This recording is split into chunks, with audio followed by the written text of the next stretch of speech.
A very warm welcome, literally it's baking here in East London. And thank you for joining our webinar today. It's titled Supporting Successful Careers Despite Learning Difficulties. I'm Taryn, I'm the marketing manager here at ENCONA.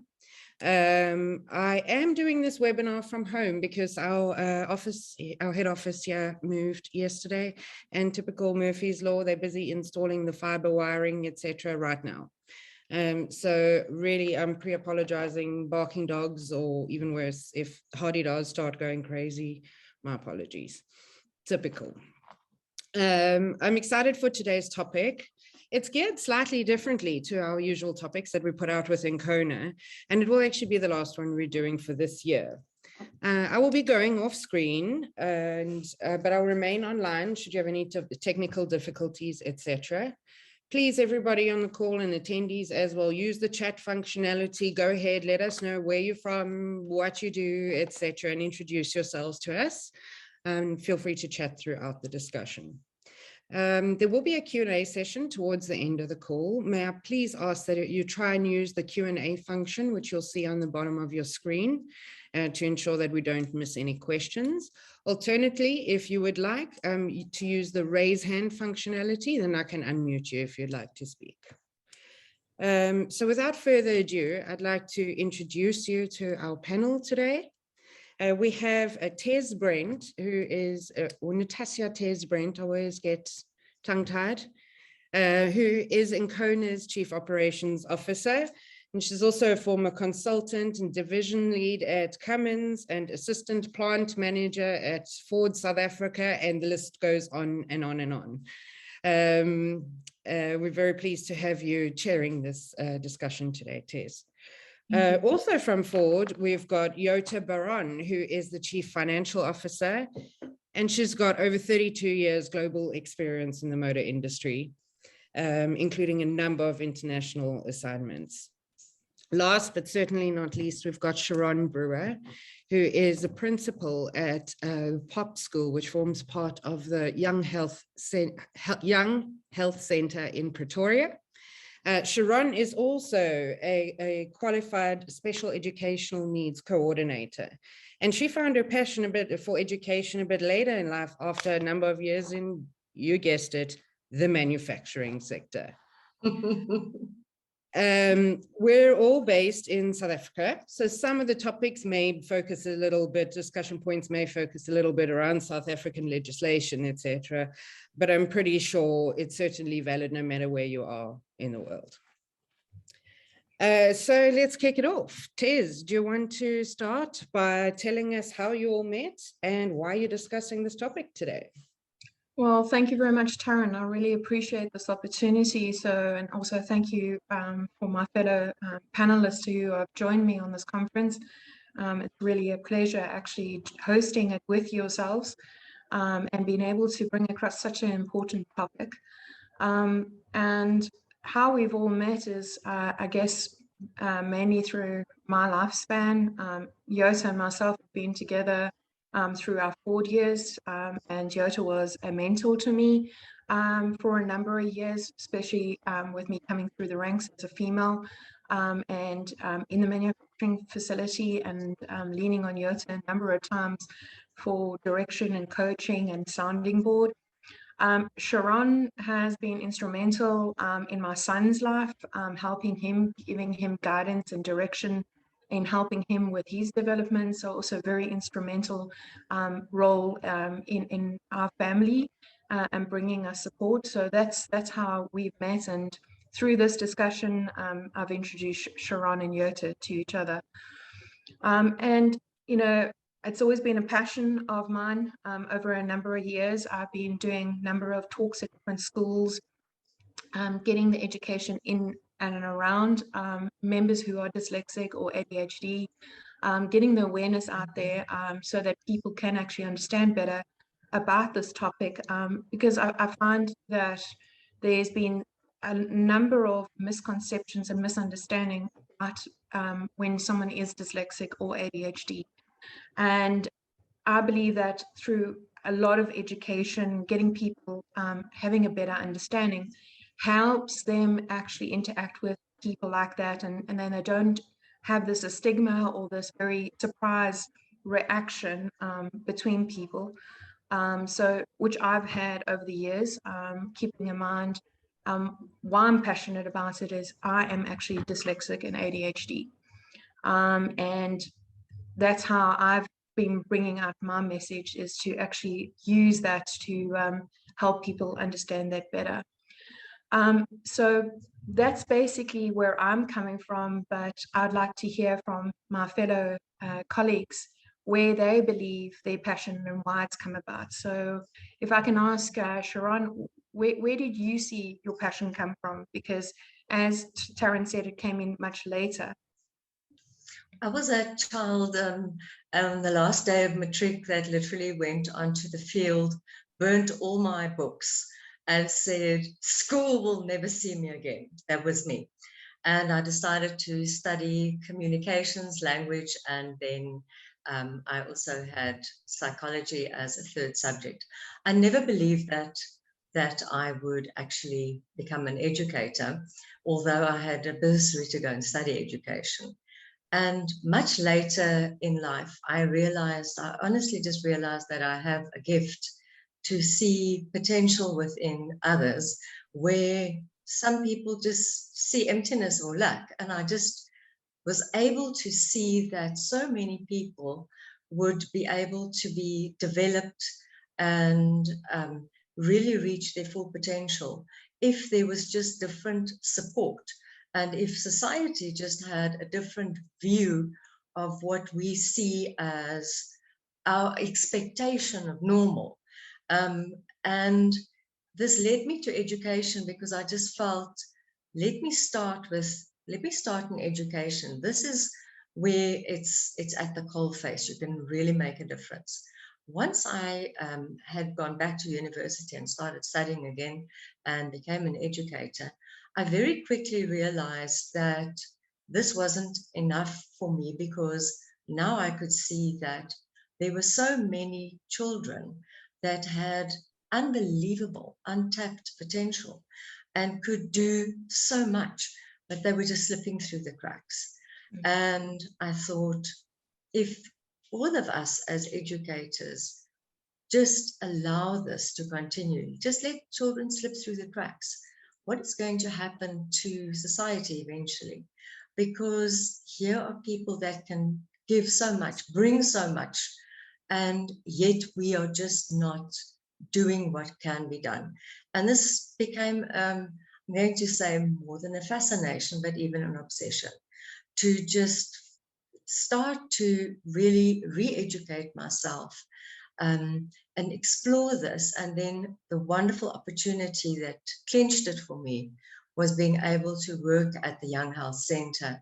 And there I could, firsthand, I could really see, if you have the right support, and if your educators and therapists have the training and the knowledge, and if there's incredible commitment from parents, the learners themselves, the staff, it's honestly as if miracles can happen. And it is just something that is inspiring to me. Yeah, no, most definitely. I don't disagree. And Yota, how did it come about for you? I mean, how did you want to become so passionate about this topic?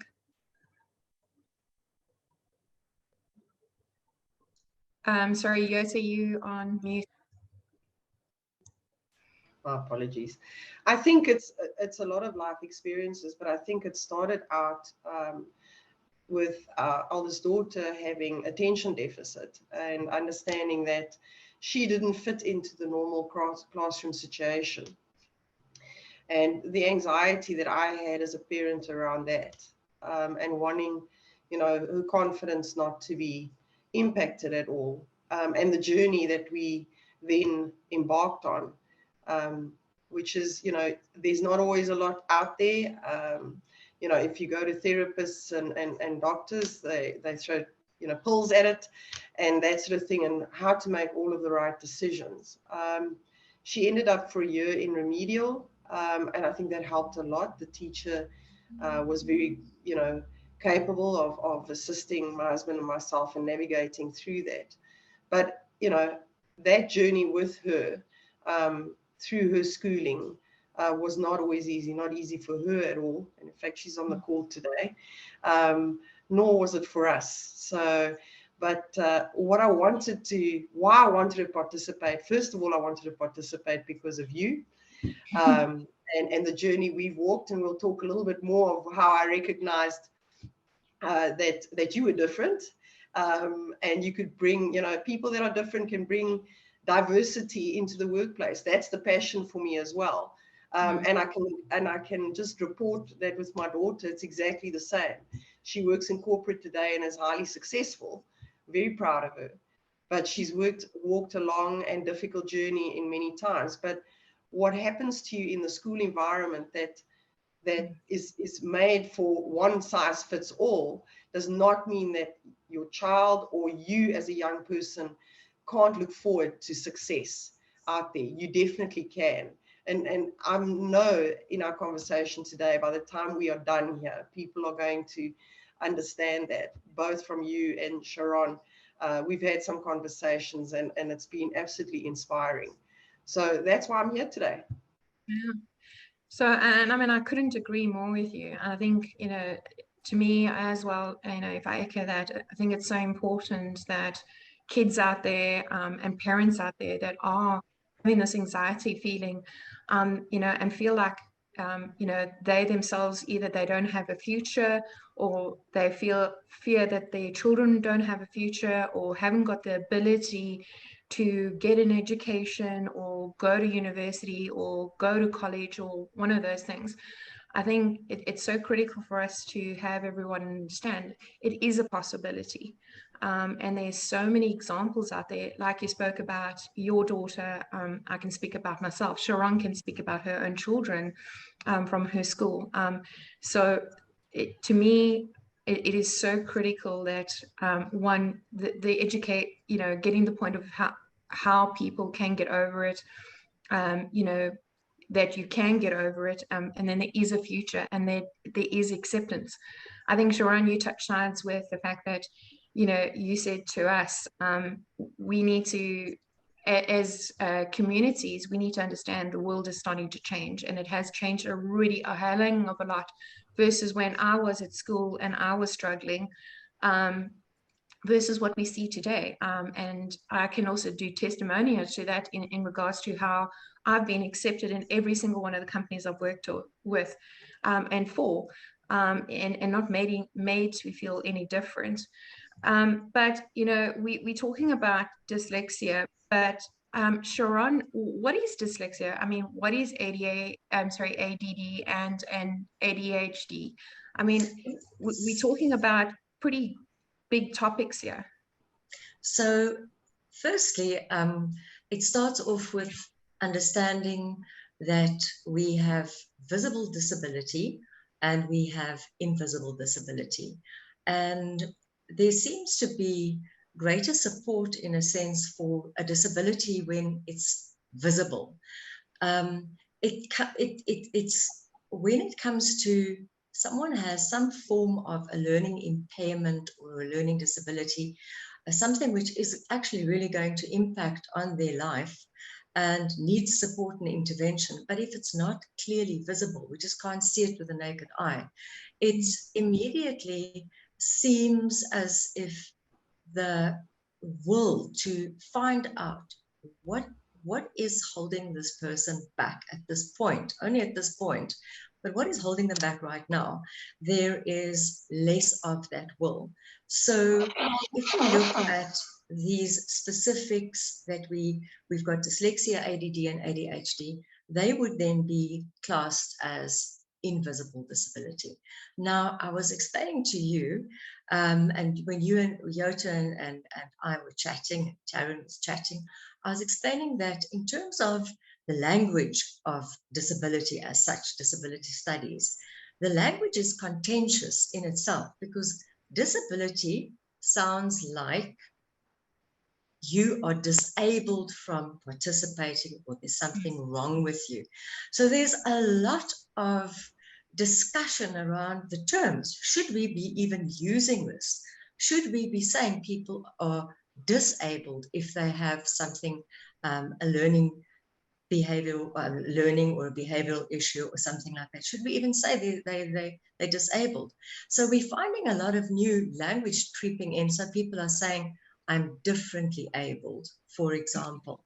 And then, as I was explaining to you guys before, what it really boils down to is within legislation and funding, it's actually within lawmaking and within diagnosing.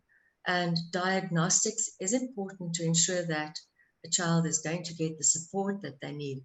So that's why it is referred to as disability. But the term doesn't imply that a person cannot do. Exactly the opposite. It literally means that you do things in your own way and in a different way.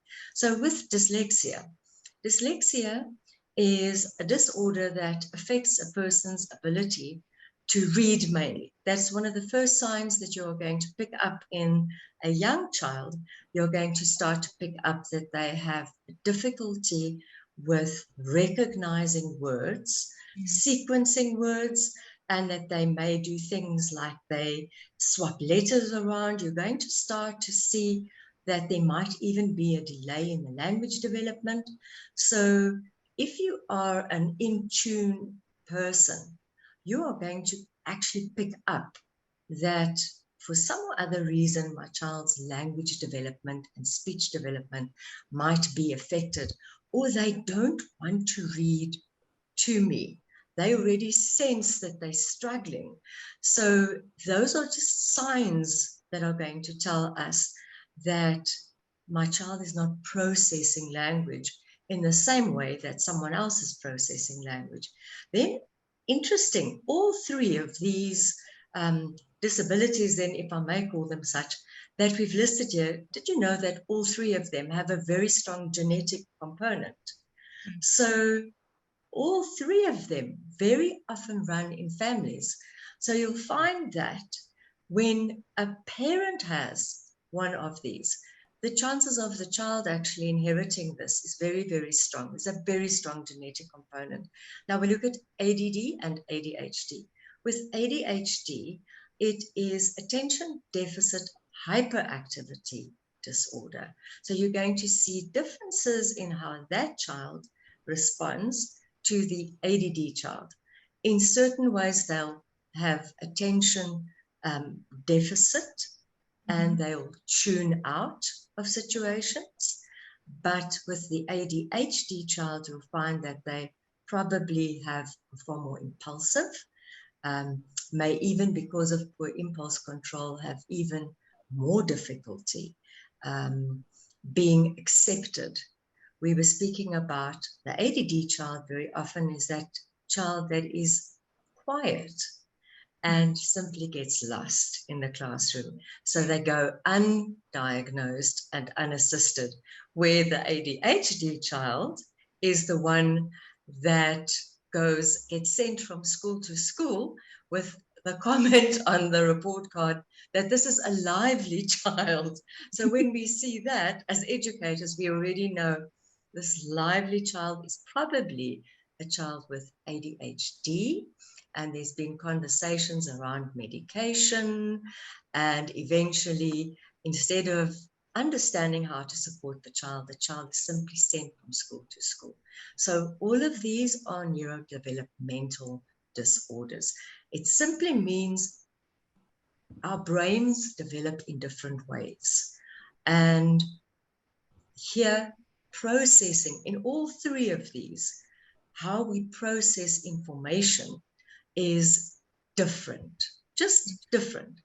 And one thing that I would really like to point out is that people, you were speaking of stigma, people think that dyslexia, ADD, and ADHD, or they might think that it has a link to IQ, to intelligence.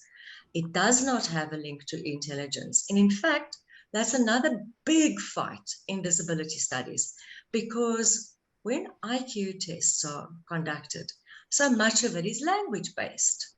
Yeah. Now, a child that has either one of these conditions will probably lag behind their peers. In fact, definitely lag behind their peers in language development. They simply won't have the words and the ability during an IQ test to actually express themselves as well, which don't have the language.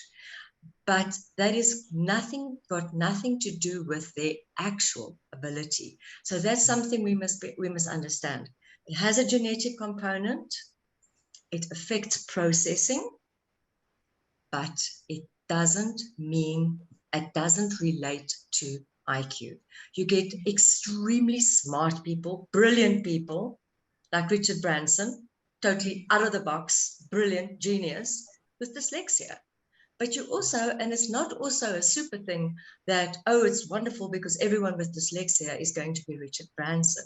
So that means that we have to just be very sensible and approach all of these things with a sensible, open-mindedness, and not go into this with preconceived ideas, because then you are going to be surprised and you're not going to be able to help your child, or you're going to be that employer that is not open to having someone that has a mind that works differently in your company that can actually enrich it and bring so much to the table. Yeah, I 100% agree. I mean, Sharon, Yota, with your experience around working with your own daughter and Sharon working with the kids in the schools, once a child is correctly diagnosed, right, it's not a life sentence. Putting the right tools around them, getting them the right education platform and modules, that helps, correct? Or am I leading down the wrong path?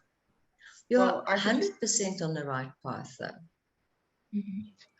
So, sorry, Sharon, from a mom's point of view, I think, once you start understanding what the things are they need to cope, and putting those tools in place and getting the right educators or, and so forth, that really is super helpful. I just wanted to touch on a point that Sharon made about IQ. It's very interesting to me. Only in recent years, not going back too far, we started measuring EQ, because that's the key as well. Intelligence, when we were at school, you did a multiple choice and someone said, well, you were either smart or you were dumb, right? That was it.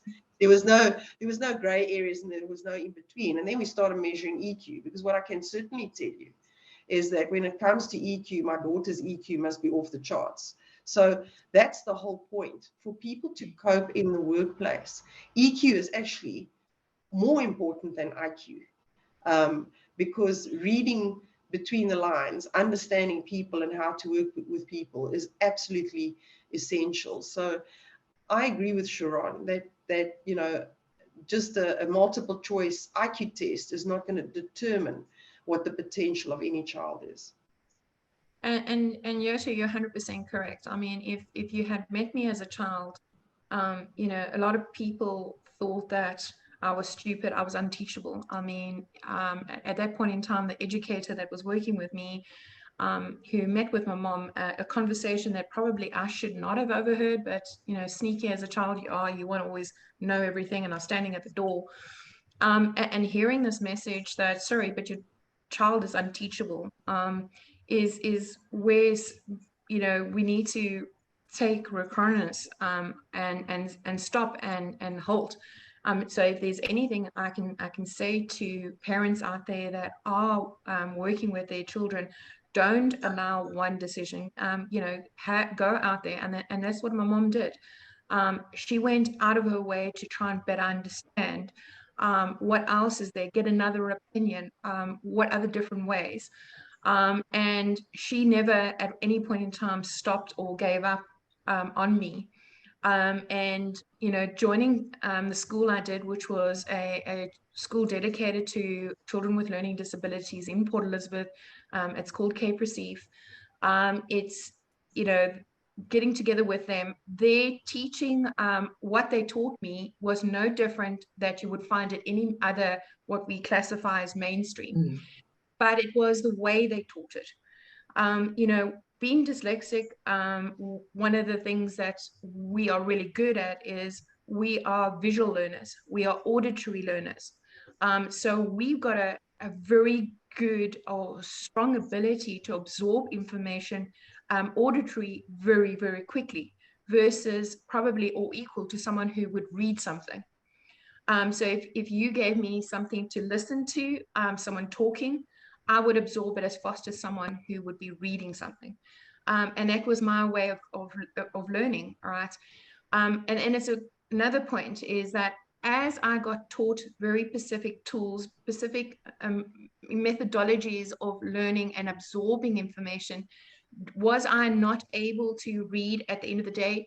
The answer is no, I could read. So with very specific dedication from the schools, I actually developed my skills to be able to read. So I can read now. Not that I love it. It takes a lot of energy out of me to do it. I can read. I can spell. I'm not great at it. I just see it as it's just God never gave me that talent. God gave me lots of other talents, which I absorbed from. And that's the message I want to give to the parents. Don't give up, right? There is tools out there, there is schools out there like Young Health Centre that helps children to develop to their full potential. So we need to work with that to get the children through, to give them that hope and that foundation that they need. Just in terms of that, speaking of just harnessing talents and differences, we can really actually just think about this and be very rational and logical about it. Just in terms of anybody else that goes to school, school curriculum is very narrow. It's narrow. There is only so many subjects that you can access, and so many times we find that people without any form of a learning disability that never achieved greatness at school were never recognized, go out into the world and achieve absolutely wonderful things. So that's something that I also always want to remind parents, that school is a very small part of a child's life. There is a whole world out there. The world is your oyster. There are so many opportunities that your child will access, so many other things that your child will be exposed to. Don't you be the one that pigeonholes your child. Don't you be the one that, because your child may struggle with mathematics, don't you be the one that keeps on making them feel that they are not smart, simply because that particular subject is not something that they excel in. There's a world out there, a changing world, and a world that has become so much more accommodating. So if we look at something that I find fascinating, support strategies where it becomes technology-based, because that's where our world is going. Technology is developing at such an incredible rate, and there's so much out there. So I become very, very excited.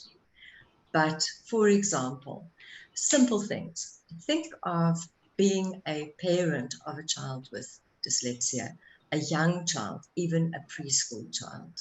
How are you going to assist your child? Now, we've already seen that a child like that would not do that well necessarily in a test that measures ability, simply because they don't have the language. So how can you fix that? Simple things. Technology, definitely, because audiobooks exist. And literally watching good television. It's a wonderful thing to use. Good television is fantastic because it's stimulating many senses. The child is listening and the child is also seeing. So it's excellent to do that. But think about using those at home. You'll find that with children with dyslexia, for instance, small children, that they initially are resistant to rhymes and learning nursery rhymes and things like that. You need to persist. You need to have things like a word wall in your home for your child, in their room or wherever. What you need to do is you have to remove the fear of the word and make them understand that owning words empowers you. And then you need to find all of the technologies that are going to support that. Now, just today at work, I was getting terribly excited about neurotherapy. And neurotherapy is something in terms of assistive technology that is incredible in order to assist children with dyslexia, ADD, ADHD, and even children on the autism spectrum. So that is something that when parents start to now really consider intervention for their child, which should be done early, as quickly as possible, then I'm going to say where we have found fantastic results is a combination of speech and language therapy with neurotherapy, and then of course the right type of support in the classroom. But you will see an increment in the ability of a child with dyslexia, for example, to recognize words, because neurotherapy is in fact a therapy that is used when adults have had a stroke. It is a therapy that is very, very effective to help them to re-access language if they've lost the language faculty. So in terms of technologies out there, there's reading programs free online where your child sees a picture, sees the word, and it will, for example, then ask your child to use a touchpad and spell out cow so that the cow can move. And there's so much that is out there. Now, adaptive technology is something completely different. Adaptive technology is when I take an existing technology and I tweak it, individualize it, and adapt it to work better for a particular person. I individualize it. So just the difference between adaptive and assistive, but it's very, very exciting if we think about just in terms of limbs. Think of people that would have been, they are Paralympians, but they run on blades, for example, things like that. So the world is a marvelous new world, and to already become despondent just by diagnosis when a child is young, today is something that I would say, but why? Why are you doing this? There's so much out there. There's so much hope, but you need to become involved, and you need to yourself become absolutely passionate and say that I'm going to invest in my child, and I'm going to make sure that I get what it is that they need so that they can flourish. Sharon, I'd like to just, sorry. I just want to I don't want to lose the thought that Sharon actually shared with us, because for me that just was kind of an aha moment. And when you're talking about technologies in the future of the world, right? So, Tez, I know you have dyslexia. I don't know what my problem was, but I'm a useless speller as well, because my first two languages weren't English. So, my saving grace is the spell check today. I love spell check, So is it that important that you need to be able to spell? Well, yes, it's, it is important, but it's not as important as what it was when we were children, because you have spell check today. And then that issue, that deficit that you have becomes, like you said, Sharon, a nothing, right? And I really like that. Even to the point where if we look to the future, I'm in the motor industry, what's going to happen with autonomous vehicles? A person that is blind is going to be able to drive a car, essentially. Exactly. Which takes blindness to a nothingness. So I really loved when you shared that. And I didn't want to lose that thought, because for me, that was like really an aha moment that, you know, today your child has a deficit. Tomorrow, technologies will narrow those deficits. So, you know, keep working at it, because, you know, those changes will come about. And I didn't want to lose that thought. Thank you. So you got a valid point there, Yota. I mean, in today's environment, you know, like you say, you got spell check. You know, of recent last 3-4 years, in all the companies I've worked with, Ford, Cummings, even with ENCONA, you know, they've allowed me to actually install Google Voice. So in an actual fact, a lot of the times when I'm needing to type up some of my emails and I'm having like that not a great day, and I'm a bit, especially if I'm a bit tired, you know, I actually talk to my computer and my computer types it for me. Exactly. And Yep. so, you know, I'm dependent, and I use technology to my advantage. You know, and a lot of people I work with, and I've worked with some people I've worked for like 10 years, have never cottoned on or never known, because I've never really told them, not that I didn't want to, it's not the fact that I hid it away, but it's just never been a topic of discussion. But, you know, it's only very few people, you know, if they're close to me or working very, you know, close to me, have, you know, started picking it up. But because of technology, it's not apparent. It's not, you know, impossible. Even with me getting my university degree, you know, so that's another point. I mean, it never stopped me from going to go study, because I, again, used, as technology developed, I used technology to support me, so that I could deliver on what I needed to do. Yota, how does Ford go about making inclusion possible? What are you seeing in and around you, and makes people feel welcomed in the industry? Well, I mean, I just want to go back to kind of when you and I started working together closely. You know, I started noticing that you were uncomfortable in certain situations, not getting information in advance and so on, because that obviously is your coping strategy to work through things beforehand, etc. And I actually spoke to your boss because you weren't open to telling everybody, for obvious reasons of your own. And he confirmed my suspicion.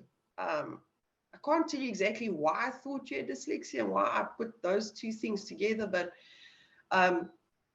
it immediately helped me to be able to approach things with you differently and build our relationship differently, so that you were more comfortable.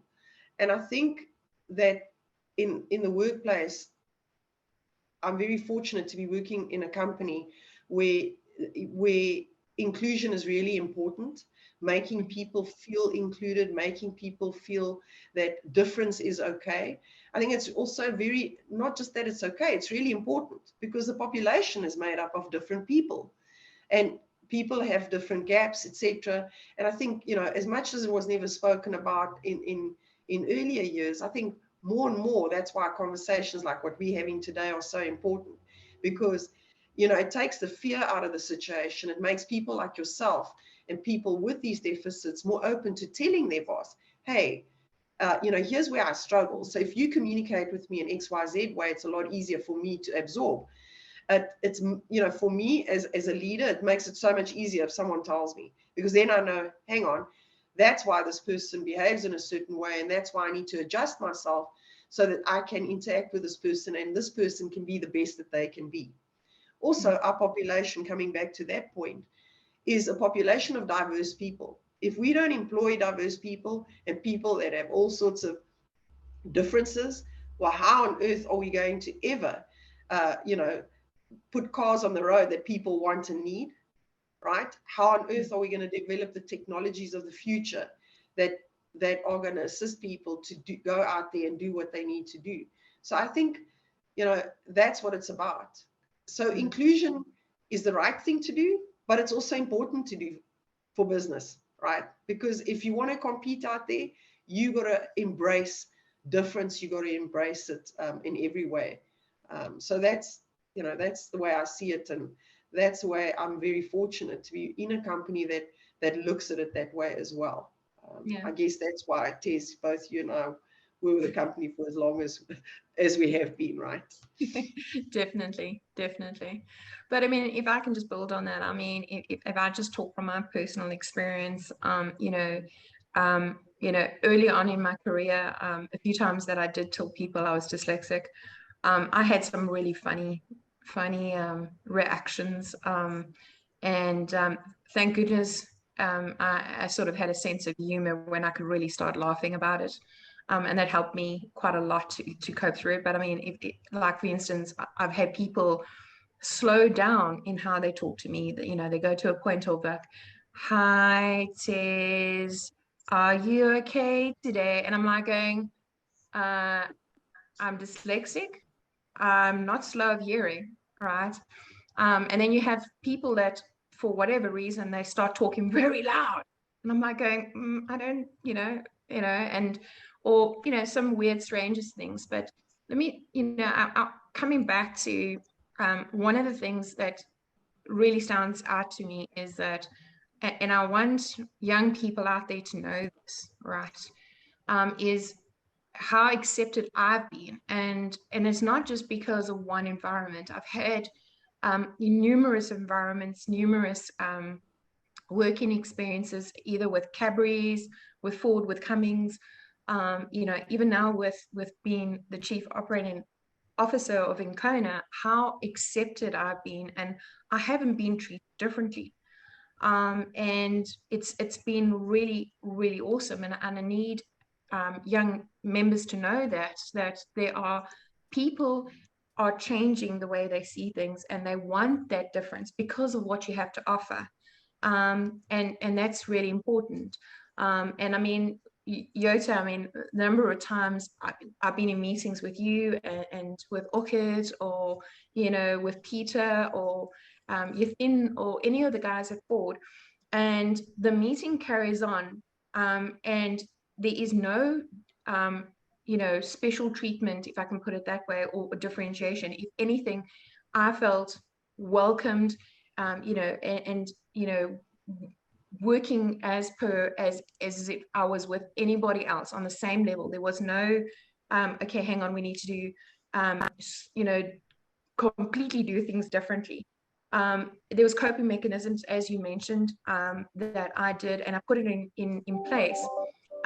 More importantly, because I was determined to succeed at what I was doing, because I wanted always to prove that I have got the ability to deliver on any of my job functions, as per normal, like anybody else. And I learned those coping mechanisms so that I could deliver my job. And that's also important. We need to take control of who we are and what we are, and put plans in place. So for me, and this is for members that are young coming into industry, it's really important for you to, one, understand what are your talents, what is your vision, where you want to go, and take control of that, and start building and putting in the action plans and steps to get you to where you are. There is people in the industry that can help you do that, but at the end of the day, it is still up to you.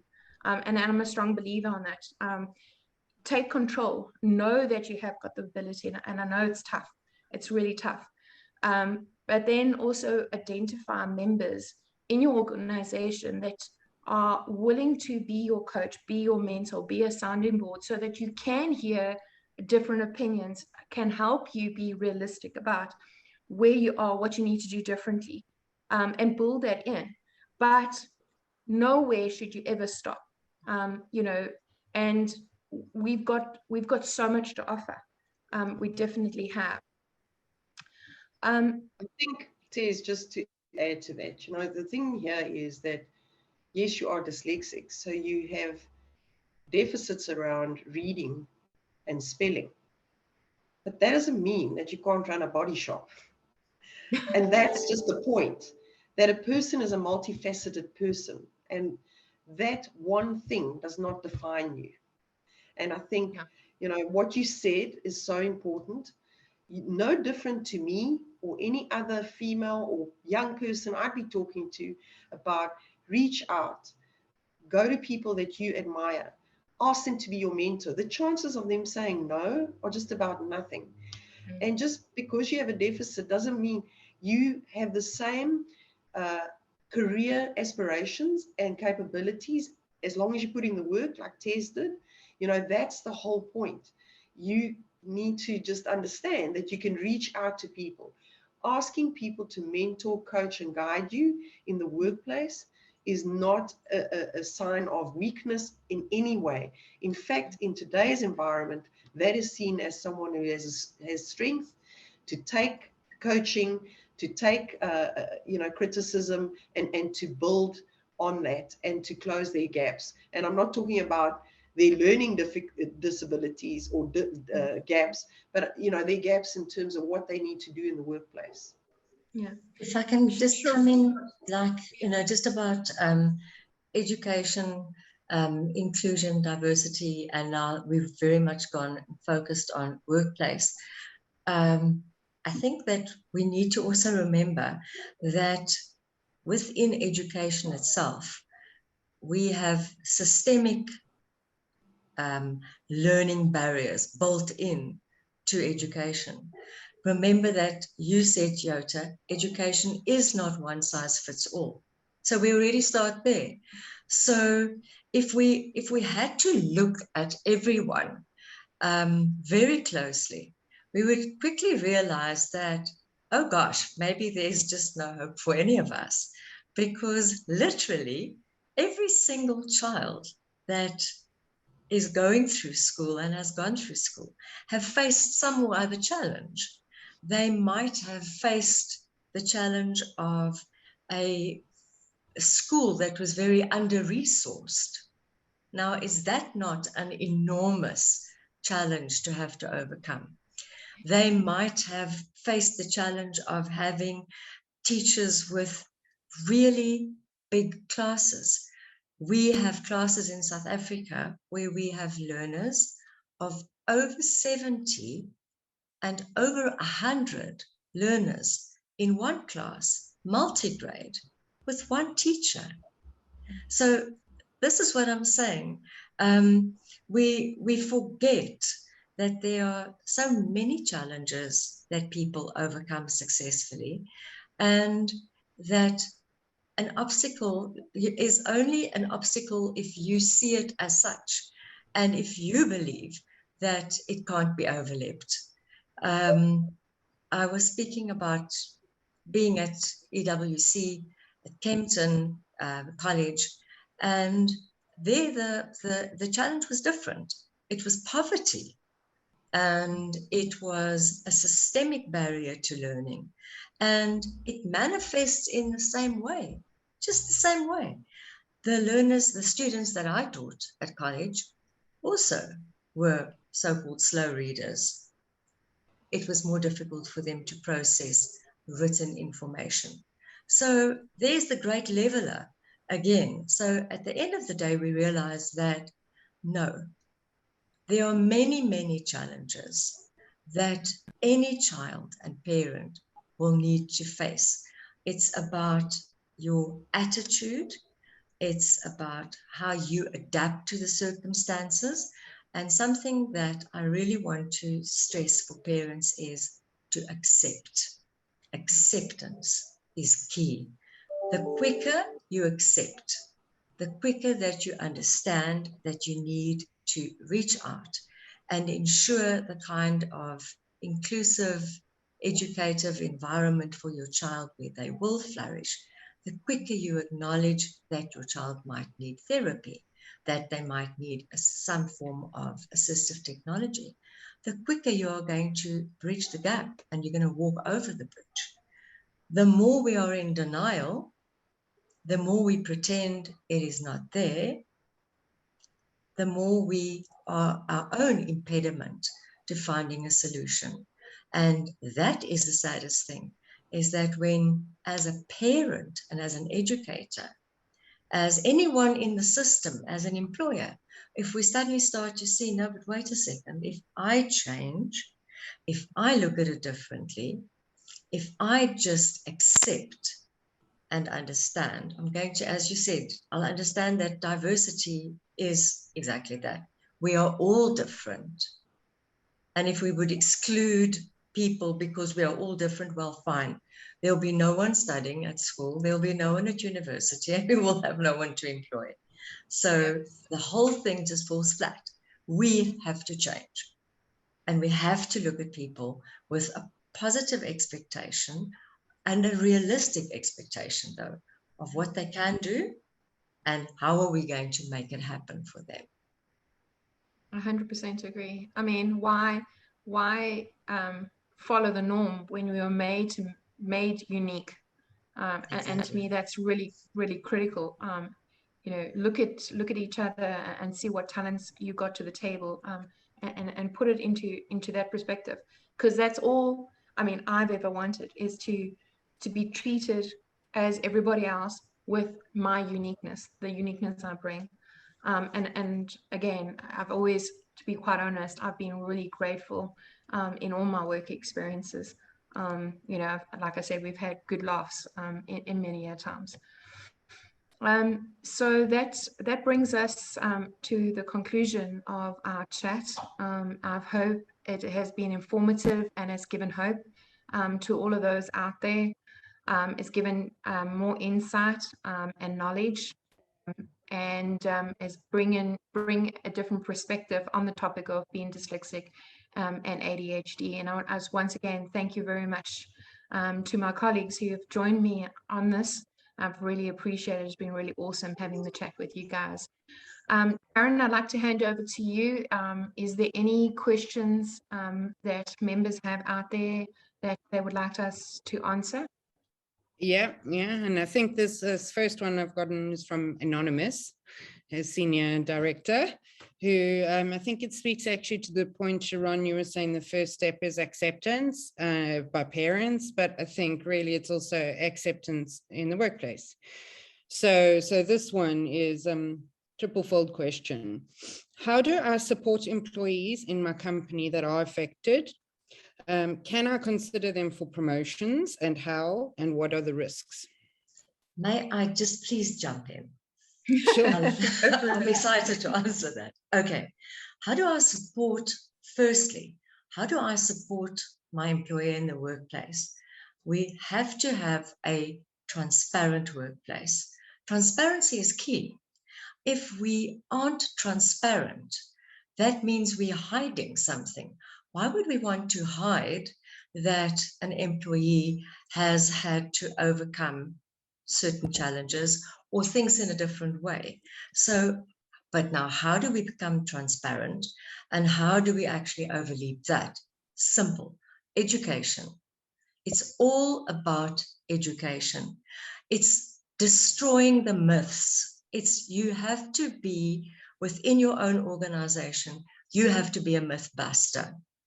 It's very true that there may be perceptions that people that have dyslexia, for example, are cognitively not the same as someone else. The exact opposite is true. As I said again, no, it doesn't work like that at all. You have, I don't like using words like smart, but I'm just going to do that. There are some really, really incredibly smart people out there with dyslexia, for example, and there are people that are not smart. That's just how it is. It's not that kind of a disorder. We are not talking about a profound cognitive disorder in the sense that cognitive functioning is impaired. It's just different. And we need to make people understand that everyone can flourish, can be considered for promotion. And another thing is, why should they be considered for promotion? They should absolutely be targeted to be developed for promotion, because who better to see talent in your organization than somebody whose talents have not been recognized and had to fight so hard for their talent to be recognized. So can you imagine if, for example, the person within your organization that is doing training, for example, training and development, your training and development team is crucial for the whole organization.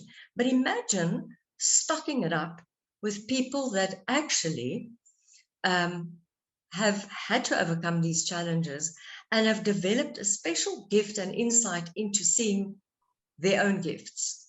They're going to spot talent in others so quickly and be able to know how to support them.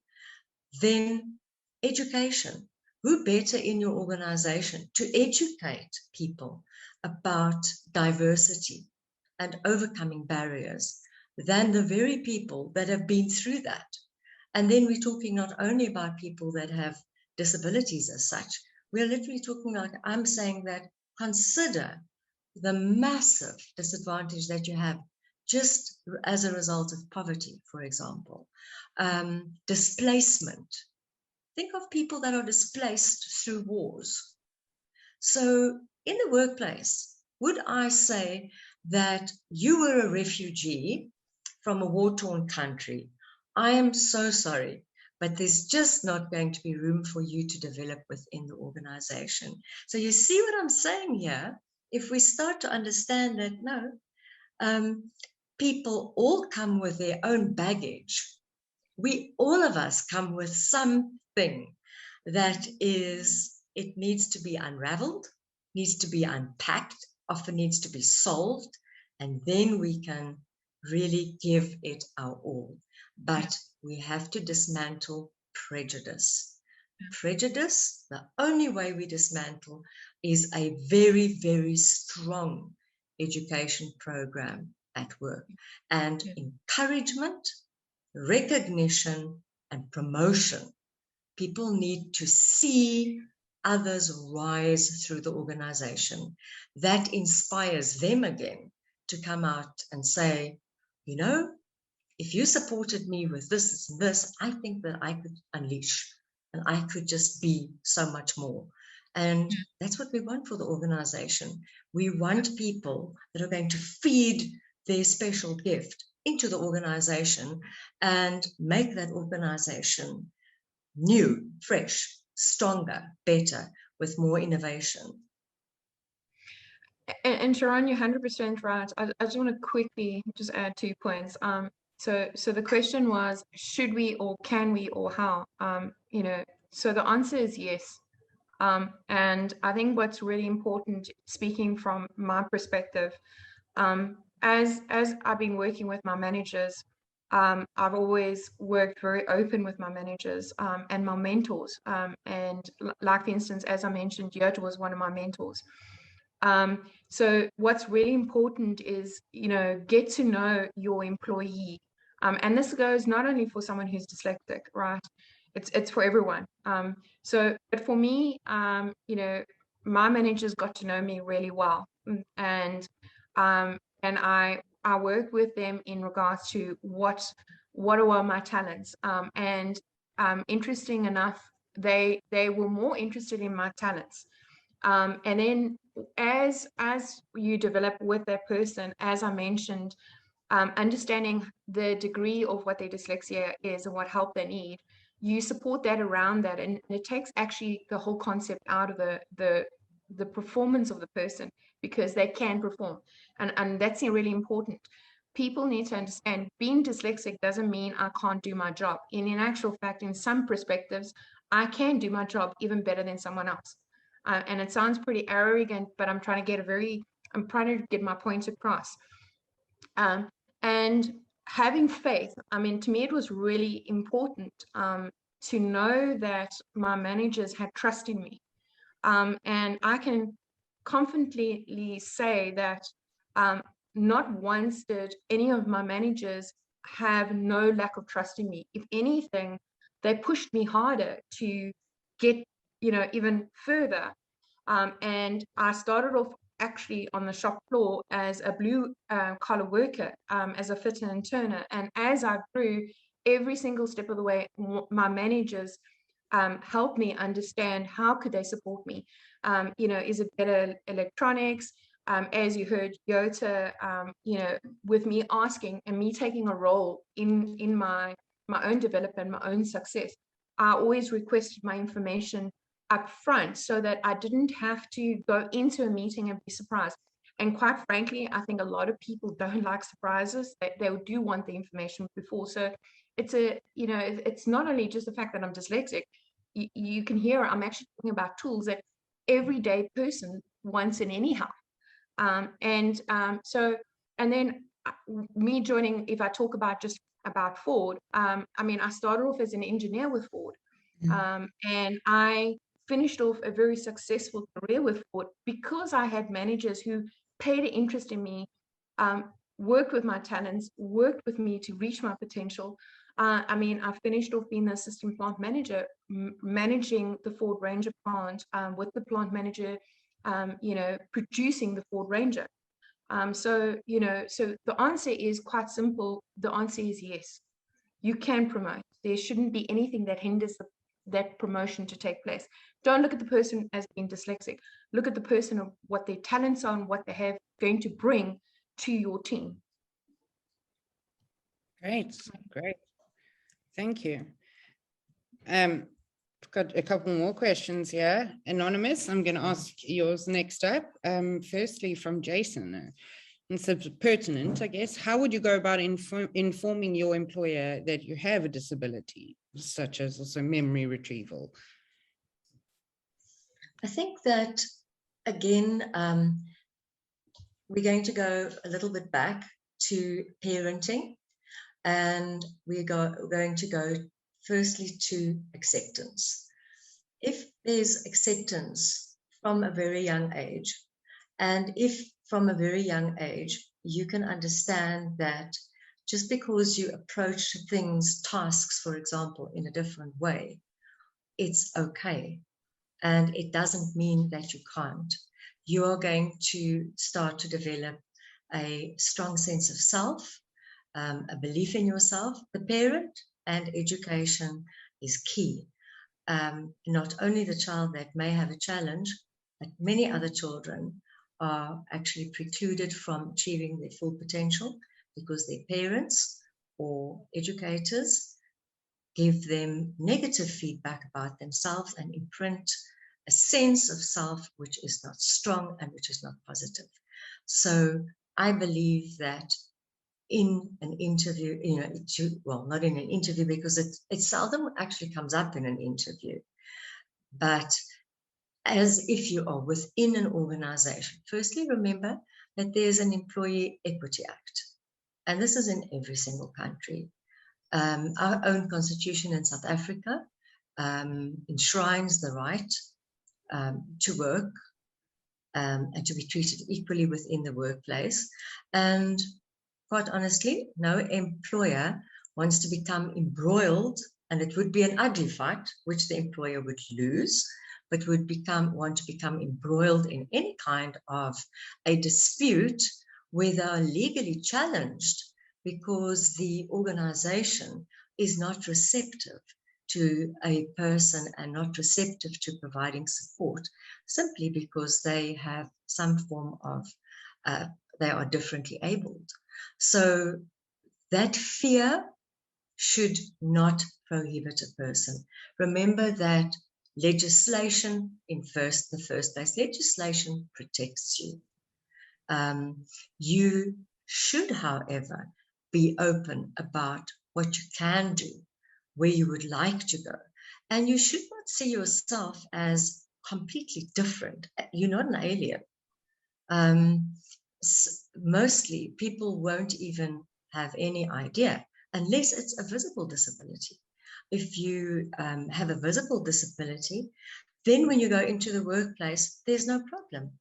If you're in the workplace and you have need for a wheelchair, for example, people are going to be fine. No one is going to say, oh my goodness me, now what have we got here? Everyone's going to be fine. Why does it have to be different? Just because the kind of differently abled person that you are people can't see with the naked eye. So you have to communicate, and you have to believe you are safe. The country, every country actually has this legislation that protects you. And employers do not want to be seen to be tyrants. They want to be seen as positive. They want to be seen as better, building a better world. So I think, in a sense, for an employer, it becomes a gift, because this is also your opportunity to show the kind of diversity within your company. And it's also an opportunity for the employer to grow, because now you have to find out, how am I going to support this? What am I going to do? This leads to job creation, because you might actually have to employ people that know how to actually grow your company in the right direction. So in every single way, if you look at it and you analyze it, it's one positive after another positive after another positive. It's just your attitude. Change your attitude. Change the way you feel about yourself. Change the way you think about yourself. Don't think about yourself as having to apologize or having to hide. And that's key. Yota, how do you sit in your company currently? How do employees approach you? You know, they've got issues. Well, I think, first of all, it's not always easy for a person to be forthcoming, you know, to say, well, you know, I have memory retrieval issues, or I have dyslexia, or I'm bipolar, or any of those things. It's not, you know, I mean, there is still so much stigma out there, and let's not fool ourselves. The environment is changing to be more inclusive. I think as a leader, it's really important to create an inclusive environment, and an environment of trust. If you as a leader create that environment of trust, people are more inclined to gravitate towards you and share with you and reach out for help. I would encourage people that have difficulties, if you don't feel comfortable speaking to your own boss, for instance, go to someone in the organization that you can and you feel that you can trust, to start those types of conversations in terms of help that you may need, or reaching out, like we talked about coaching and mentoring. Start with that as a starting point, because yes, it's not always easy, but I think it's all about creating an environment of trust that starts the inclusivity, etc. Of course, the law is on your side. We have to create an inclusive environment. But I think we know what the reality in corporates are. And I would suggest, because not every corporate is the way the company that I've worked for, and the companies that you've worked for, Tez, we know that some environments are not as inclusive as they should be. Yeah. But I would say that would be the starting point. I would encourage you, if you feel the need, to reach out.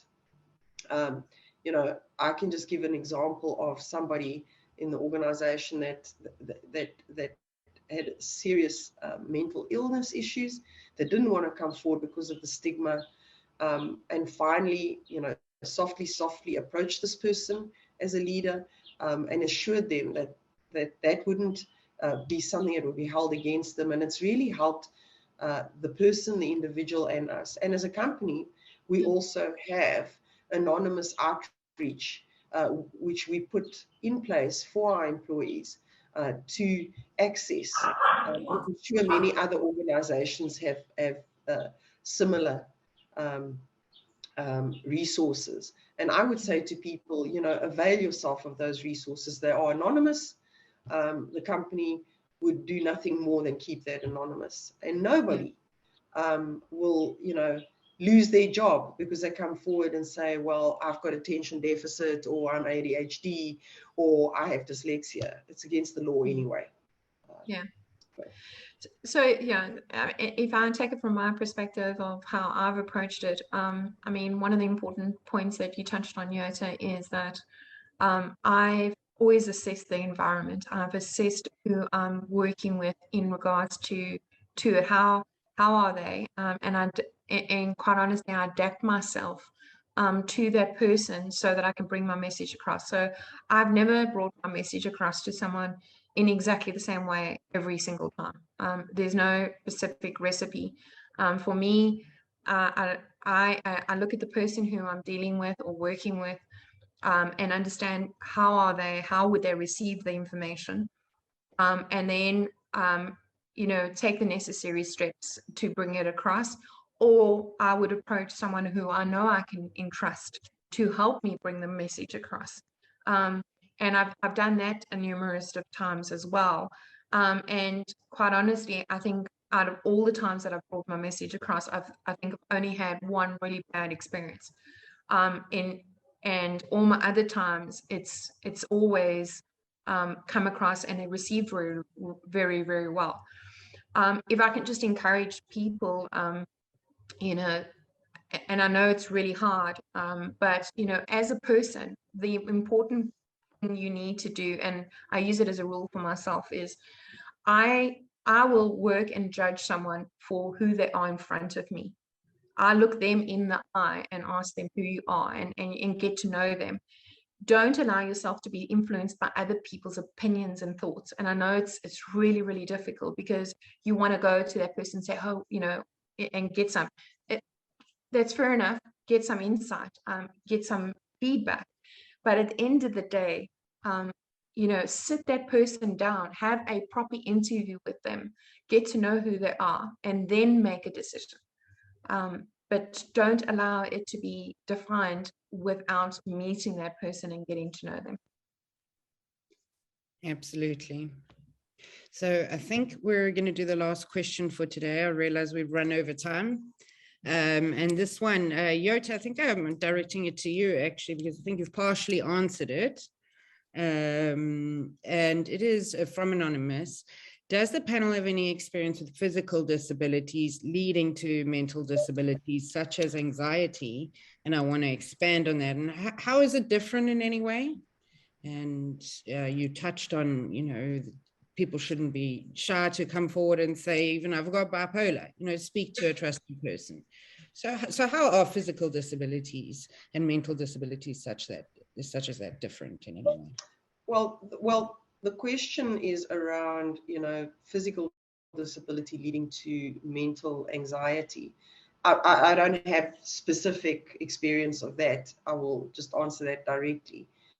But, we employ people with physical disabilities and mental disabilities. I mean, there are many people, I think, that have mental disabilities that we don't even know about, because, like I say, it's still very stigmatized. But the company very much encourages mental health, and we actually train people in our company, our own employees who volunteer, to train to identify mental difficulties that people will be having. So, issues related to mental health, such as anxiety, etc.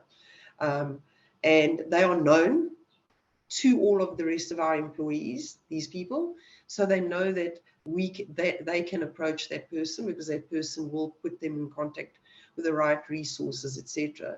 In terms of physical disability as well, our buildings are set up that accommodate that. Our IT director in our company is virtually blind. We have supplied him with all of the technologies he needs to do his job, and he does his job extremely well, and Tez knows who I'm talking about. So in the workplace, that's what we offer as a company, and I think many of the big global companies offer that as well. And again, I would just encourage, I saw that question, and often, people would ask a question because it obviously personally relates to them. I would encourage anyone who feels that they have mental health issues to reach out to the resources in the company. They are anonymous in companies, and you should avail yourself of those. Today, people are more and more openly talking about mental health issues. And I think people that leaders are educating themselves in that area. And like I say, reach out to someone you trust. If you feel you can't reach out to your own leader, reach out to someone in the organization that you can trust, someone in HR or avail yourself of these resources that are available. I think we started touching on a much bigger topic. Issue, yes. Thank you so much, everyone. Thank you for those that attended, and there's still quite a few people online now. We're sorry we ran over time. We will be sharing these recordings, but tomorrow, at the latest Friday, we will share these recordings. I wouldn't be doing my job as marketing manager if I didn't say please follow ENCONA on LinkedIn, etc., or sign up for our newsletter. Then you'll definitely get access to it. But that being said, I think just to wrap up today, Sharon, thank you so much for sharing your expertise specifically in education in this area. Thank you so much for giving us your time. And Yota for sharing, exactly in the workplace, but not only that, personally, examples with your daughter, etc. And Tez from the team at ENCONA. We want to just say we think it's really brave of you to have done this and had this conversation out here in a live webinar. And we really hope it inspires a few people on the call. So, thank you very much. Thank you very much for the lovely positive comments. I'm reading the comments as they come up on the screen. And it's very encouraging to see such a positive response and that people actually found value, and it's really been wonderful, and it's been a privilege to be invited. Thank you. cool. Thank you very much. Have a great one, everyone. Thank you. Thank you. Bye-bye.